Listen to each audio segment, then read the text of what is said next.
Today is December 1st. At midnight, in 30 days, at least 5 million Americans could lose access to their health insurance. 22 million Americans who benefit from enhanced premium tax credits under the Affordable Care Act,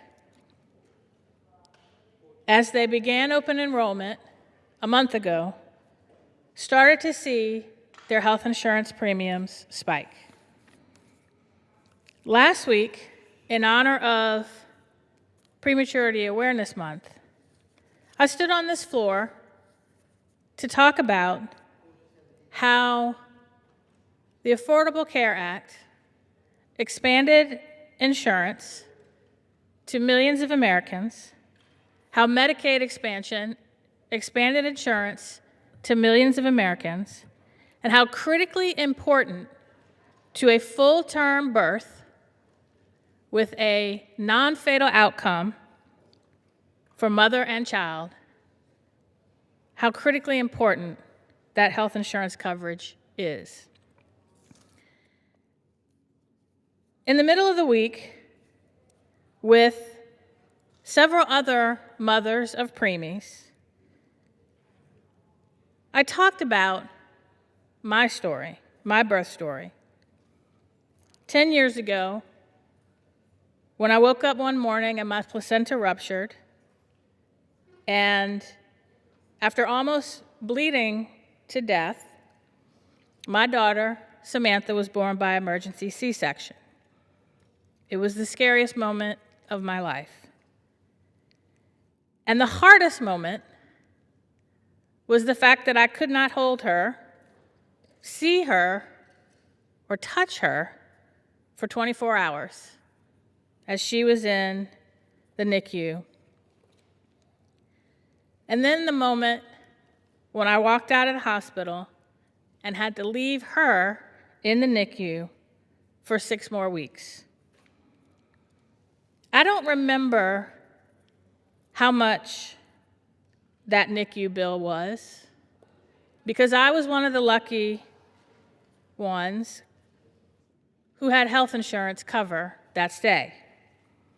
But on average, a NICU stay is $70,000 a day. That is more than a single person who qualifies for the enhanced premium tax credits under the Affordable Care Act at the maximum rate of 400% of the federal poverty line makes in a year.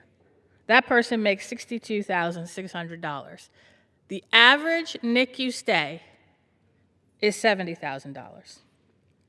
Now, I was lucky not only because I was able to take my daughter home 6 weeks later, but that entire 6 weeks, I didn't have to worry about how I was going to pay that bill. All I had to worry about was her and my recovery. There are a lot of people that aren't that lucky. There are a lot of people trying to decide right now whether to start a family. There are people right now who are in the process of starting a family who wonder if they will be able to afford their health insurance come January 1st. And they're having to make really tough decisions now as they are in the middle of open enrollment as to whether or not they can continue to afford health insurance.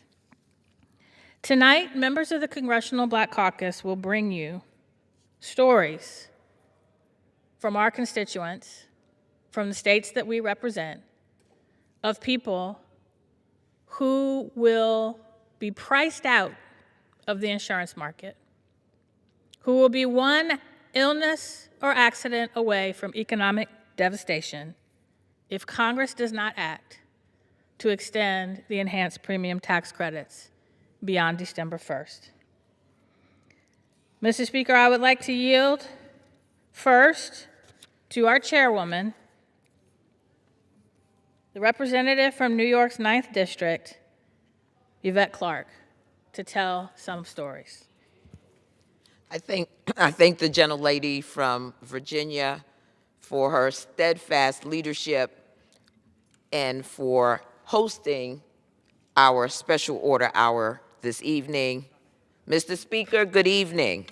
I am Representative Yvette D. Clarke, Chair of the Congressional Black Caucus, proudly representing New York's 9th Congressional District, located in Brooklyn, New York.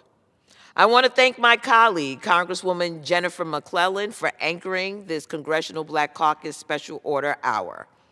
I rise tonight with my colleagues of the Congressional Black Caucus to bring awareness to the fast approaching ACA tax credit funding deadline, 30 days to go, and to give voice to everyday Americans who will be harmed by the Republican-led healthcare crisis. The enhanced ACA tax credits are set to expire on December 31st, unless congressional Republicans join Democrats to extend them. Without an extension of the ACA tax credits, tens of millions of individuals and families can expect to pay significantly higher health insurance premiums for marketplace plans.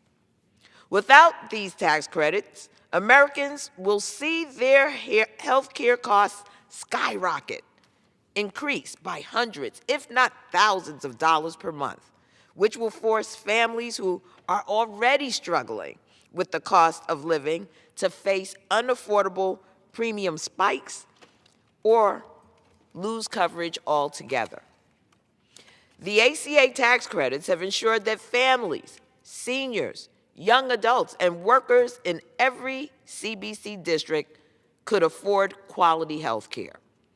In our districts, we've heard from countless constituents who received their health care on the ACA marketplace who are now worried about the cost of their health care going up. One of my constituents, Layla Wilson, a small business owner who depends on the ACA marketplace, said, quote, "My heart dropped when I got an email earlier this month stating that I might lose my insurance benefits. I already struggle to afford the city that I have grown up in and contributed to as a small business owner," end quote. She continued, quote, "Shopping for health insurance through the marketplace created by the Affordable Care Act was the first time that I had any assurance of affordable, good insurance. We must protect this program. It's a matter of survival," end quote. At every turn, Republicans have turned their backs on the American people. President Trump and congressional Republicans promised the American people that they would take swift action on day one to address our nation's affordability crisis by lowering the high cost of living. Well, instead, they unleashed the most aggressive assault on our nation's health care in history, and the damage has been devastating. Across the country, we are already seeing hospitals, nursing homes, and clinics that serve our communities closing their doors. And now Republicans' refusal to extend ACA premium tax credits is driving up costs and pushing coverage out of the reach for many in our communities. The CBC and House Democrats stood united for more than 40 days to prevent exactly this outcome, while Republicans refused to negotiate and left working families to bear the consequences. We are calling on our Republican colleagues to join us in putting the well-being of the American people above partisanship, to put people over politics. This is not an abstract policy debate. It's about real lives. It's about parents deciding whether to fill a prescription or pay the rent. It's about seniors choosing between a doctor's visit and groceries. It's about young adults, gig workers, caregivers, and small business owners who depend on the ACA marketplace for the coverage that keeps them healthy and financially secure. So let me be clear. Allowing these tax credits to expire is a choice. It's a choice of greed, it's a choice of cruelty, and it is the wrong choice. With that, I yield back. Mr. Speaker, I thank our chair for those remarks. And I was so excited to begin telling these stories that I forgot to ask unanimous consent that all members have 5 legislative days to revise and extend their remarks and include any extraneous material on the subject of this special order. Without objection. Thank you. I would like to now yield to the representative of Georgia's 4th District, Congressman Hank Johnson.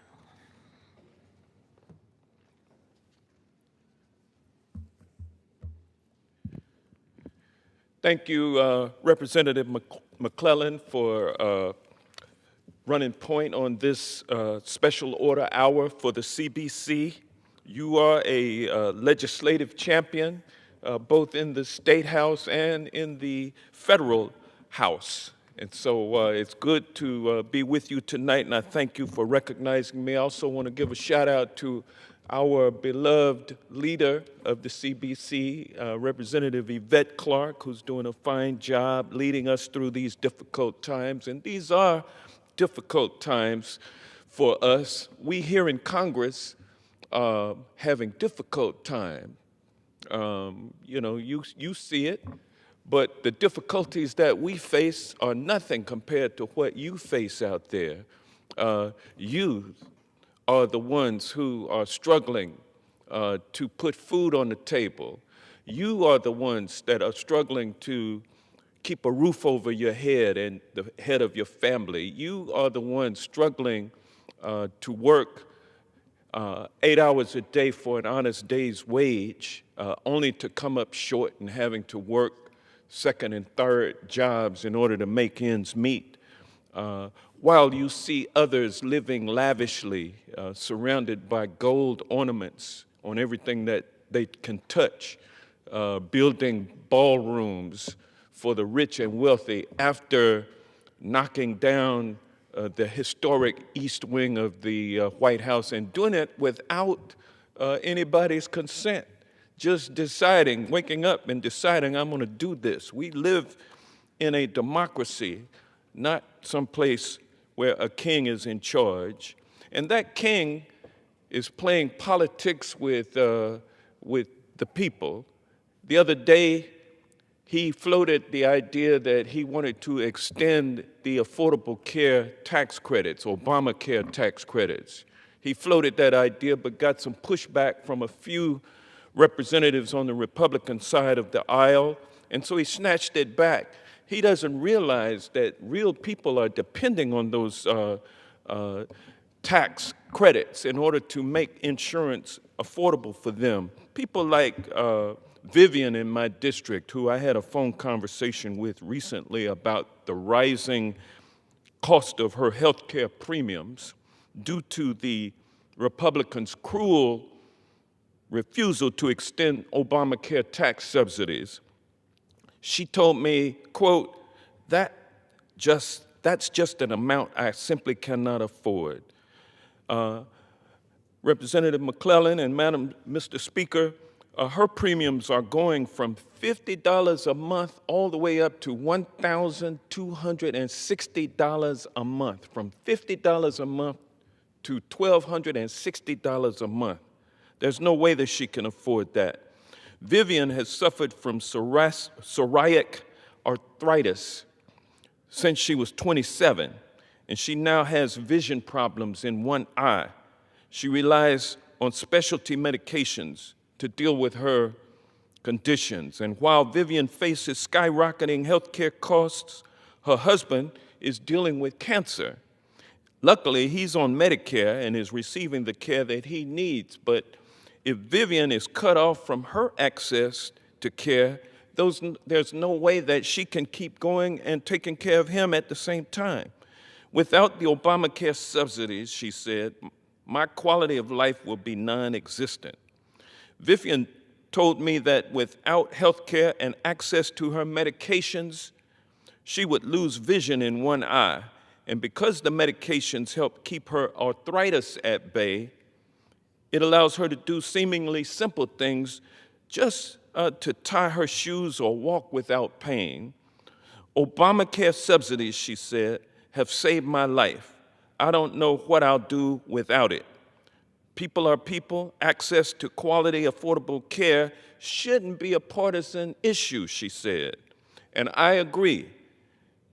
Americans like Vivian, who are out there, those are the people that Democrats are fighting for. In the wealthiest country in the world, no one should have to worry about affording medical care. That's why I will work with anybody in Congress, including Marjorie Taylor Greene, who believes that access to quality health care is a human right and not a privilege reserved only for those who can afford it. Mr. Speaker, I've got a number of other testimonials from people in my district, the 4th District of Georgia, who have written and emailed what their situations are all about. They are many, and they are excruciatingly painful to listen to. Over 1.5 million Georgians are in the health exchange, in the marketplace. And 340,000 of those, or about a third or a fourth, will lose their coverage if we don't do something about these expiring tax credits. A family of 4 earning $82,000 a year will see their annual premiums double to around $7,000 per year. It's just unsustainable for people to have to go through this month after month. And so we need to do something. I appreciate our caucus for hosting this special order hour. And with that, Mr. Speaker, I yield back. I thank the gentleman, and to hear more stories from Georgia, I now yield to the representative from Georgia's 7th District, Congresswoman Lucy McBath. Thank you so much. Thank you.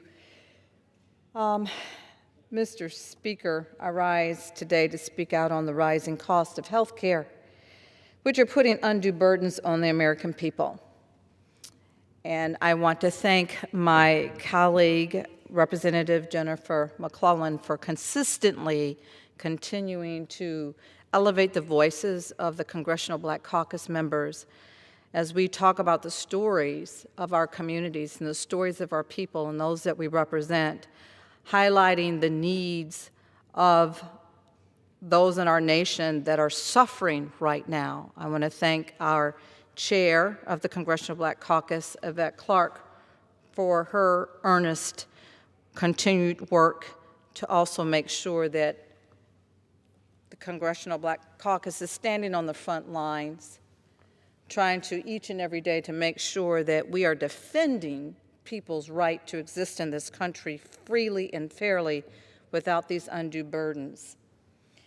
Earlier this year, we watched as this Republican congressional leadership reached historic new lows in their inability to work in a bipartisan fashion to meet the needs of the people that we were elected to serve.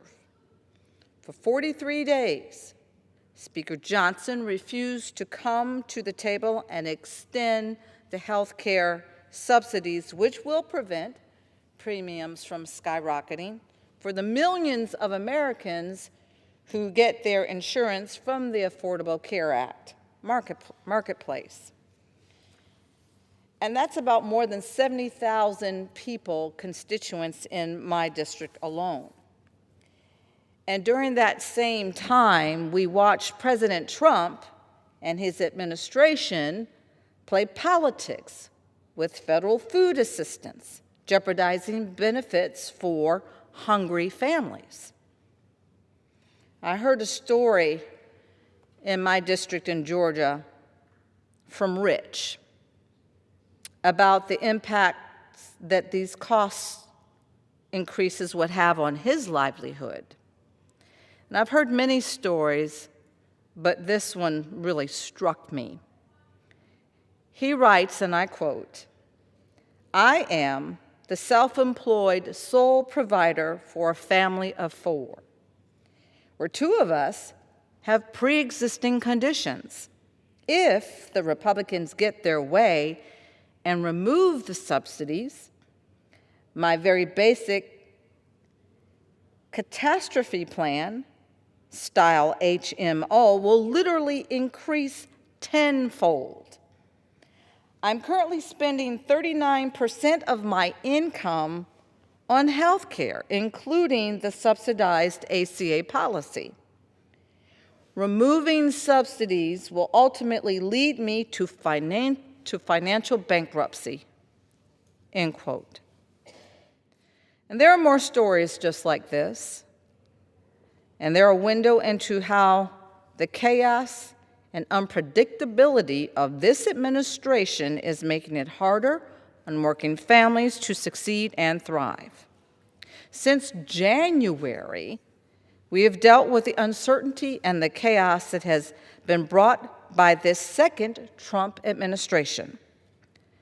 From the unpredictability of the tariffs, the rising cost of health care, and the increasingly unattainable goal of home ownership, what is going on in Washington should concern every single American in this country.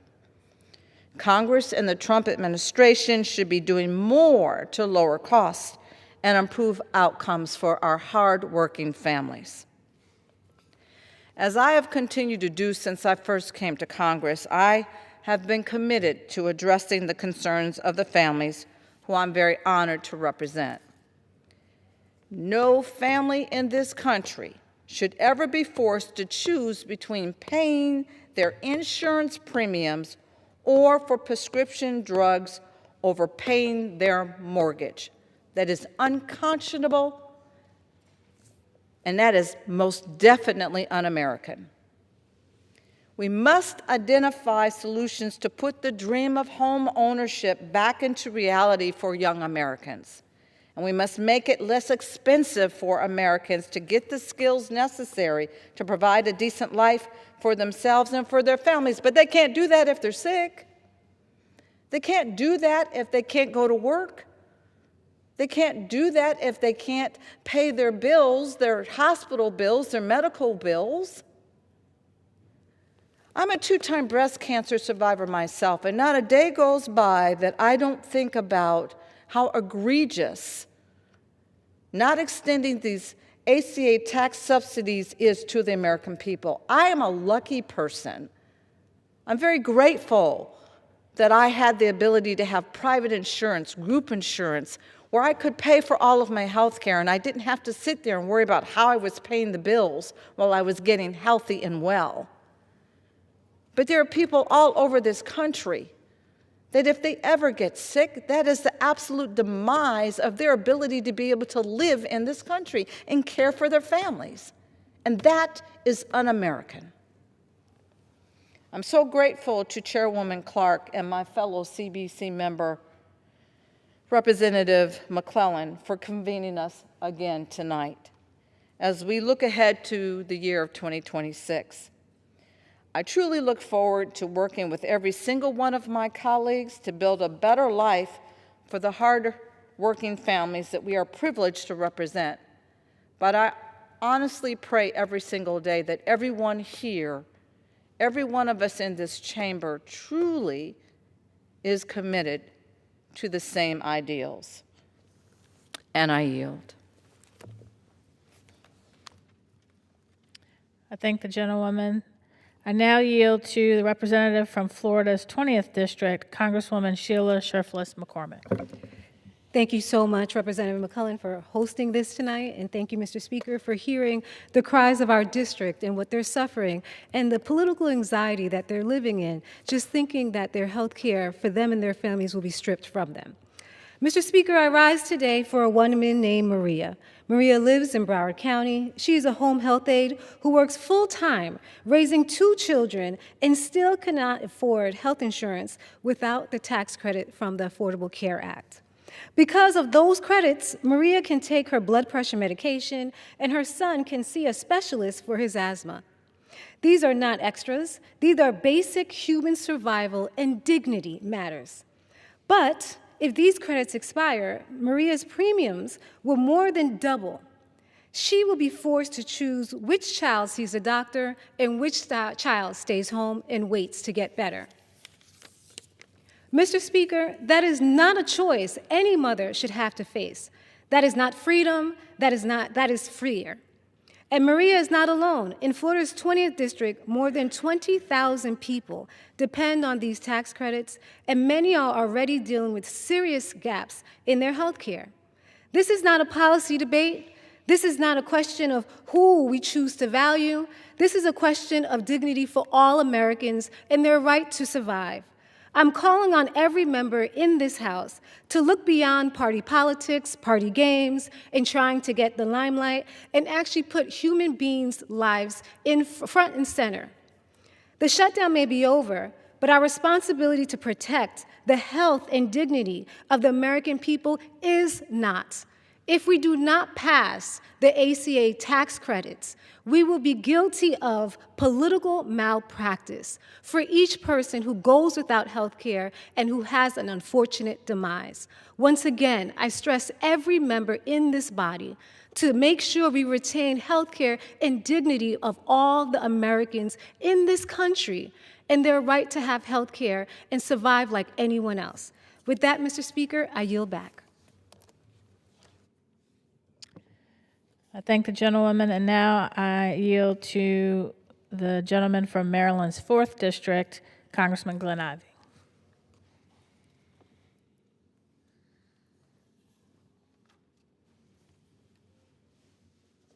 I thank my colleague from Virginia for yielding to me now and for putting this together. I appreciate the fact that you took the leadership and the initiative to bring this forward. And I want to thank my colleagues in the Congressional Black Caucus as well for taking a stand on this issue, and the House Democratic Caucus overall. This is the issue we fought about with respect to the government shutdown. This is the issue that has not gone away. I suppose the White House and my Republican colleagues were hoping that it would, but it's worse now than it was even then. In fact, the Republicans knew this problem was coming all the way back on January 20th, when Mr. Trump first took office, to much fanfare, and they began moving forward with his legislative agenda, the Big Beautiful Bill, and other pieces of legislation, and I don't even know how many executive orders they put together and put out, undermining the government from the standpoint of government employees and making damaging impacts across the board. But they failed to address this particular issue. In fact, I'll come back to that in a moment, but not only did they not address extending the tax credits for the Affordable Care Act, they made the problem even worse. In the big ugly bill that they passed, that included a $1 trillion cut to Medicaid. So the health care safety net in this country, to the extent it is a safety net, was damaged terribly by what they've done. And it's about to get infinitely worse when these tax credits expire at the end of the month. Now, I know my Republican colleagues have been fighting against Obamacare for years now. I can remember back when it was first passed 15 years ago. In this chamber, there were over 60 votes to repeal and replace the Obamacare piece of legislation. And they kept going year after year after year, but somewhere along the way, about 5 years in, they figured out, you know, the American people actually like Obamacare. They don't call it Obamacare. They might call it the Affordable Care Act, but they kind of liked not being treated as, having pregnancy treated as a pre-existing condition. And they kind of liked having the ability to have their kids stay on their family insurance plans until they turn 26. So the efforts to repeal it not only failed, but this has gotten stronger over the years because people have come to realize that without it, they might not be able to afford health care at all. And so I've decided to bring in a couple comments from people in my district. There are too many to read all of them, but this one is from Beth, who lives in Greenbelt, Maryland, which is in my district. She's looking at her premiums going up $9,372 this year. And she has major health conditions.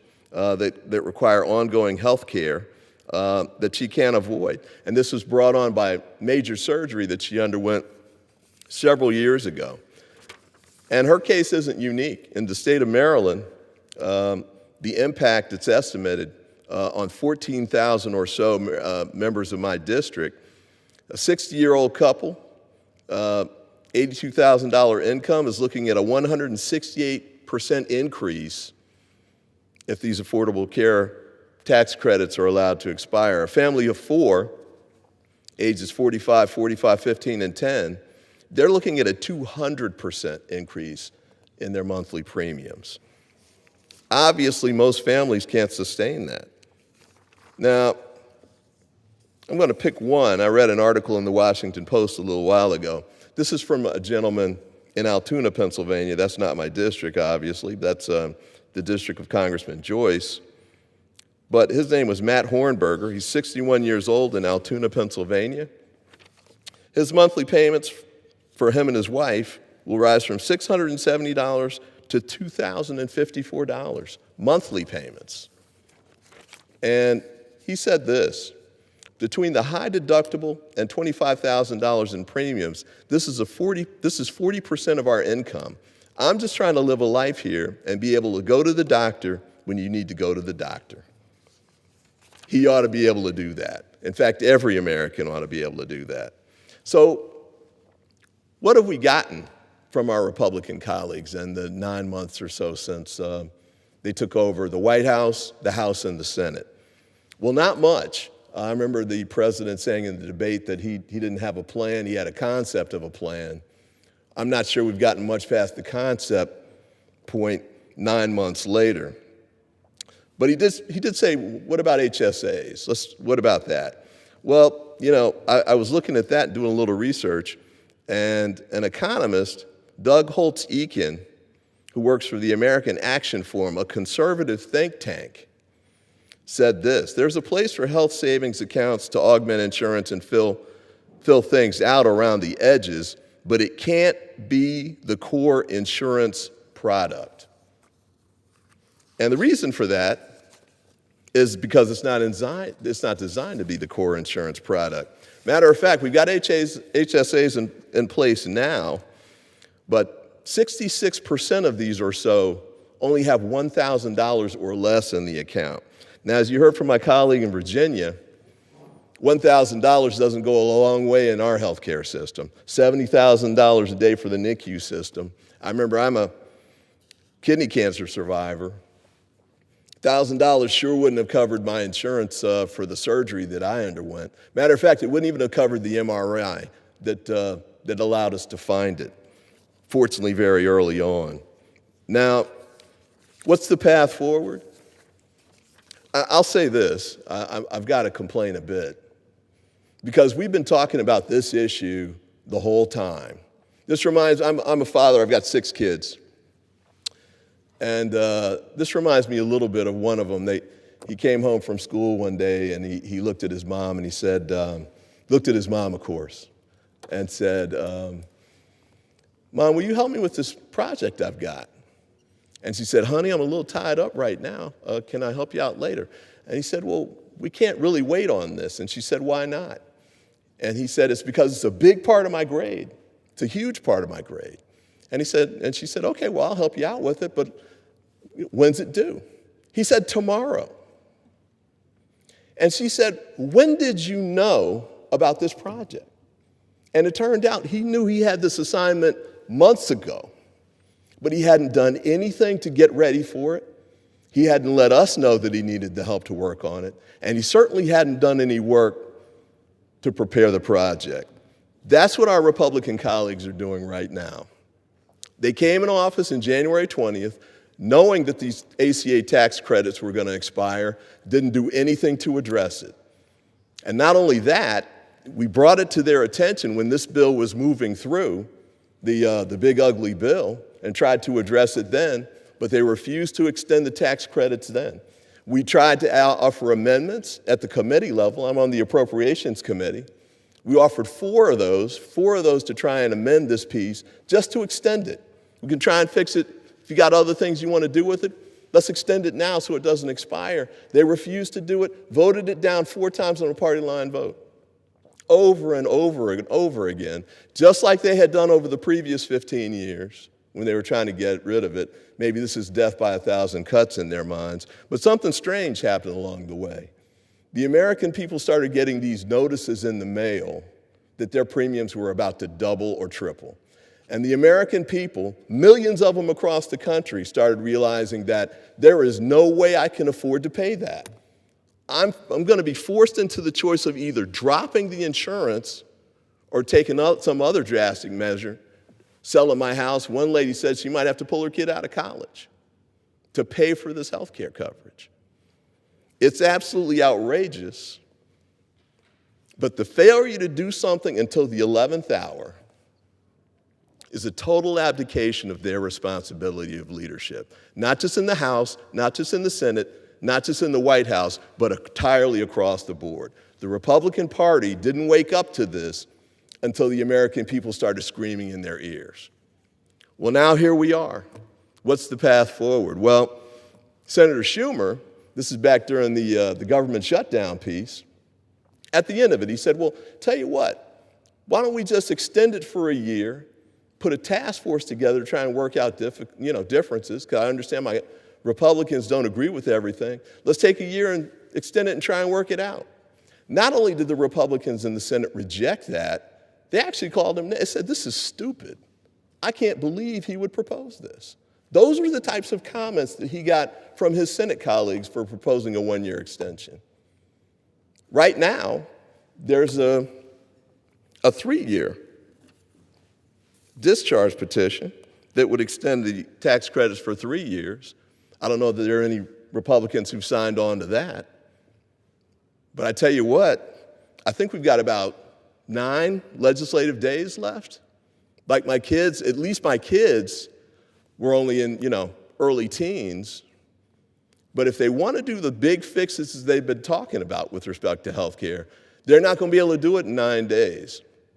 Now, I know they're going to try and do something to save face, but at the end of the day, the extension is really the only realistic way we have to go here. And I got to say this, if they don't do the extension, it's going to be devastating for families across the country, millions of them. We were talking a little bit about how much these things could cost. The HSA is $1,000 average. You look at this average cost for, let's say it's a heart surgery. Just the surgery, not even the stay, between $30,000 and $200,000 just for the procedure. I don't even know how much my cancer surgery cost because I had health insurance. I didn't have to check it like that. We had to pay some deductible, but nothing dramatic. But we wouldn't have been able to afford it. I wouldn't have gotten the surgery because I wouldn't even have known I had cancer because we wouldn't have gotten the MRI. That's where we're putting the American people right now. Well, actually, not we. The Republicans are putting the American people right now. It's time to end this. The clock is running out. The calendar says the time has come to do something. Put some kind of proposal on the table. Before I got to say this too, on the proposal piece. When the Speaker passed the bill, that was I think July 25th, if I recall correctly, and left town. Oh, I'm sorry. July 25th, left town for the August recess, came back, passed the bill, and then left town again. So there was a stretch there where I think we had been in session between July 25th and when the government finally reopened. I think it was 12 legislative days. And to my friends out there in the country, how many of you could only work 12 days in July, August, September, and October and still have a job and still get paid while you're out? That's what they did. So the time has come to get this done, finally, to make some kind of an effort to reach a bipartisan solution and resolve this crisis that was created entirely by my Republican colleagues, that was totally avoidable, but they decided to run into the fire anyway. So let's fix this. Let's protect the American people. Let's allow them to go at least 1 year, maybe 3, so we can extend this so they can make sure that they continue to have health care coverage while we're working on this bill. Let's get it done. And with that, I yield back.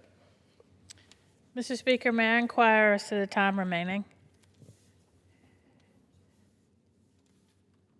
The gentlelady has 20 minutes remaining. Thank you, Mr. Speaker. I want to take a personal privilege to close this special order hour with some stories from Virginia, which I know you, Mr. Speaker, care a lot about.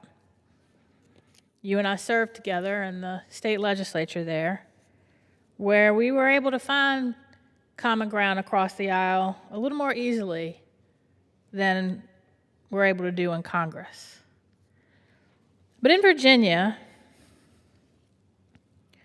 about 350,000 people benefit from the Affordable Care Act premium tax credits, enhanced premium tax credits, 30,000 in my district, the 4th. For a family of 4 that earns $129,800 a year, they're looking at premiums that will increase by $4,675. A family of 4 earning $64,000 a year will see their annual premiums increase $2,571,000. A 60-year-old couple earning $82,800 a year will see their annual premiums increase $11,968. That is a 174% increase. That's what Virginians are facing if we can't find common ground to solve this problem, even temporarily. Our former colleagues in the General Assembly have predicted that at least 60,000 Virginians would end up canceling their insurance coverage due to affordability if they lose access to the enhanced premium tax credits. Let's put some faces and names. Last week, Cardinal News, which covers Southwest and Southside Virginia, both of us represent portions of that part of the Commonwealth, they told several stories. One from Reagan Fisher Weisbrod from Salem, a husband who is self-employed, and his wife. They have 2 children. Weisbrod works 3 part-time jobs to help support the family while keeping the flexibility needed for her children.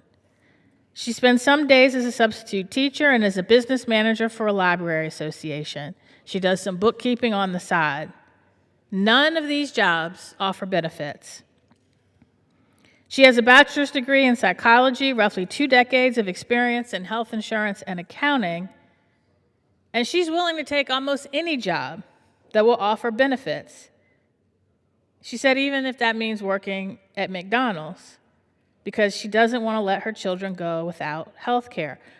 Her projected monthly premium increase is $400, which would raise her monthly out-of-pocket costs to $1,900. And on top of that, her longtime doctor has moved out of network. It's astonishing, she said. She spent 3 weeks combing through plans and eventually found one that would save the family about $100 a month, bringing their premium down to $1,800, allows her to keep her doctor, but it has a higher deductible. She said the worst-case scenario is her out-of-pocket cost would be $20,000 on top of the monthly premium. Ultimately, it came down to, I don't go to the doctor that often, my kids don't go to the doctor that often, and so we'll just roll the dice.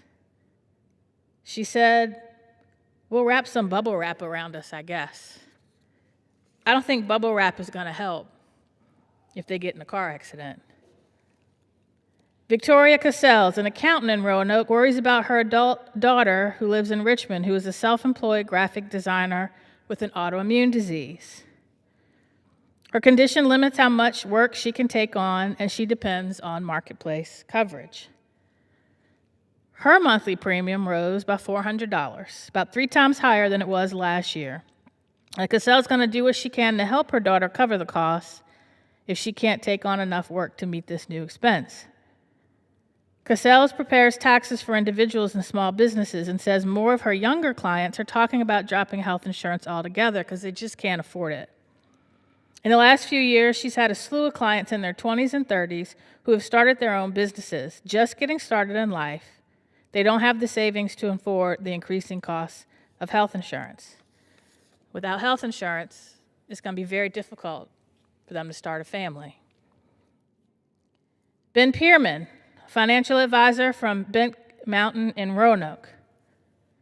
He runs his own business, which is well established, and he has a steady income, but a higher monthly cost has led him to reconsider his options. As a single man in his 50s, he pays for his own health plan, and next year his monthly premium will jump from $724 to $935.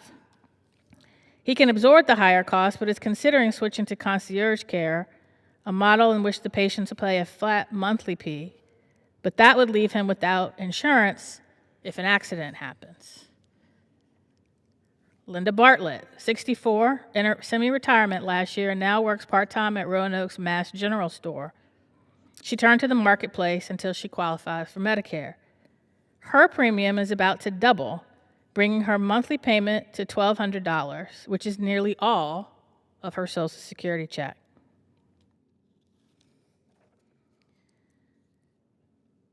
Mr. Speaker, I'd like to yield now to the gentlewoman from Illinois' 2nd District, Congresswoman Robin Kelly.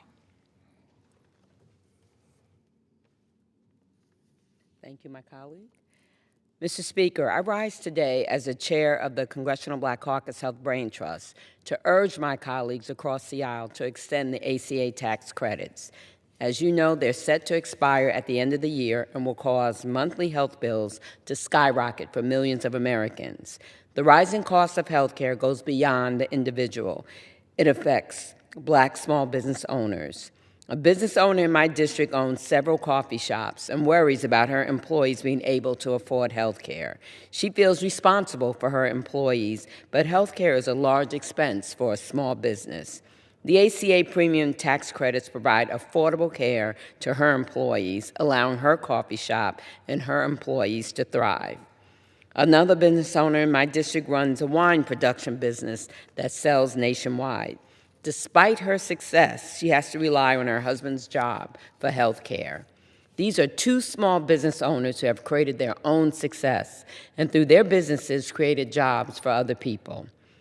Republicans love to say they support our economy. It's time to actually support the health care of small business owners, who are the backbone of our economy. Republicans also love to say the best option for health care is a job. My constituents have a job. They also provide jobs for more people. But they all receive affordable health care through the ACA. Without the ACA tax credits, their employees may have no other option but to go uninsured or find another job. If they decide to leave, my constituents' businesses won't be able to run. It's simple. We all do better when we all do better. We're all healthier when we're all healthier. Let's extend the ACA premium tax credits. Let's make health care more affordable and accessible. Thank you, and I yield my time.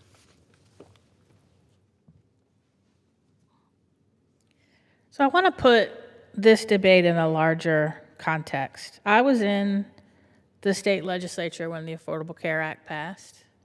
It wasn't perfect. Our healthcare system's never been perfect. But what it did between the marketplace and expanding Medicaid is it got the number of uninsured to record lows, at least in Virginia. I can't speak to nationwide, but in Virginia, we saw our uninsured rate go to record lows.